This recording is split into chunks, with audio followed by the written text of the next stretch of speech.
മനസ്സിൻ്റെ കാഠിന്യം ഒന്ന് കുറച്ച് കിട്ടാൻ വേണ്ടിയിട്ട് നമ്മൾ പറയാറില്ല, ചിലപ്പോൾ ഒരു മനസ്സറിവില്ലാത്തൊരു മനുഷ്യന്മാർ ഇങ്ങനെയൊക്കെ ഉണ്ടാവുമോ, എന്തൊരു കടുത്ത മനസ്സാണ് നമ്മൾ പറഞ്ഞു പോകാറില്ല അല്ലേ ചില ആൾക്കാരെ കുറിച്ച്.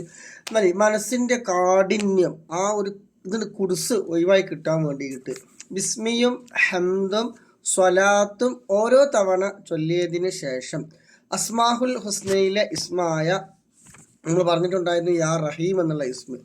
അപ്പോൾ നമ്മുടെ മനസ്സിൻ്റെ കാഠിന്യം അതൊന്ന് കുറഞ്ഞു കിട്ടാൻ വേണ്ടിയിട്ട് എല്ലാ നിസ്കാരങ്ങൾക്ക് ശേഷവും നേരത്തെ പറഞ്ഞതുപോലെ ബിസ്മിയും ഹംദും സ്വലാത്തും ഓരോ തവണ ചൊല്ലിയതിന് ശേഷം അർ റഹ്മാൻ റഹീം എന്നത് ഈ ഒരു ഇസ്മ, അർ റഹ്മാൻ റഹീം എന്ന ഈ ഒരു വാക്ക്, ഈ കലിമത്ത് അർ റഹ്മാൻ റഹീം എന്ന് പല പ്രാവശ്യം ഇങ്ങനെ ചൊല്ലൽ ഇങ്ങനെ പതിവാക്കി കൊണ്ടുവന്നാൽ മനസ്സിൻ്റെ കാഠിന്യത്തിൽ നിന്നും മോചനം ലഭിക്കുന്നതും മറവിയും അശ്രദ്ധയും ഒക്കെ എന്ത് ചെയ്യും ഇല്ലാതാക്കുന്നതുമാണ്.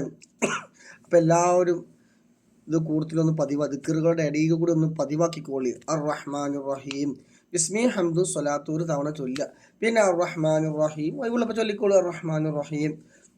പിന്നെ അവസാനിപ്പിക്കുന്ന സമയത്ത് എപ്പോഴാണ് നിൽക്കുന്ന സമയത്ത് ഒരു സ്ഥലത്തോട് കൂടി അവസാനിപ്പിച്ചിട്ട് പഠിച്ചോന്നെ എൻ്റെ മനസ്സിൻ്റെ കുടിസത, എൻ്റെ മനസ്സൊന്ന് ലെവലാക്കി തരണേ, ഇത്രയും കറുപ്പുണ്ടാക്കി തരില്ലേ എന്ന് നമ്മൾ പറയണം. അലാറം വെക്കുന്നതാണ്.